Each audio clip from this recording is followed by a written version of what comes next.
Raqib na Atid. Sasa hawa wanakuwa bado wako katika chumba cha mgonjwa, na mlangoni amekuja malakul maut. Mkono wa kulia ana grupu la malaika wema, mkono wa kushoto ana grupu la malaika wenye kutoa roho za watu wabaya, wa naudhu billahi min dhalik.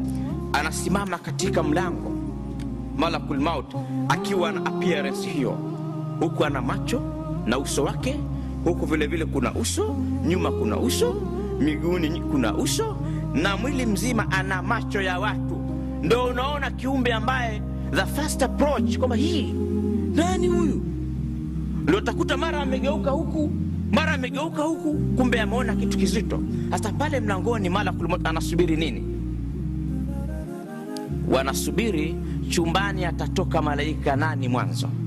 Atatoka yule wa mkono wa kulia na kitabu chako, au atatoka na mkono wa ule wa mkono wa kushoto na kitabu chako?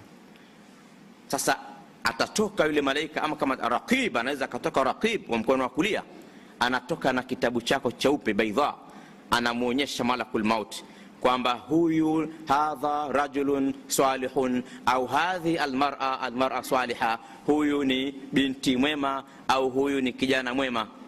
Akitoka nacho mwanzo, kwa hivyo malakul maut anaingia na timu yake ya mkono wa kulia, wanashitati nashita, ili aje atoe roho, sababu yeye ni mtu mwema.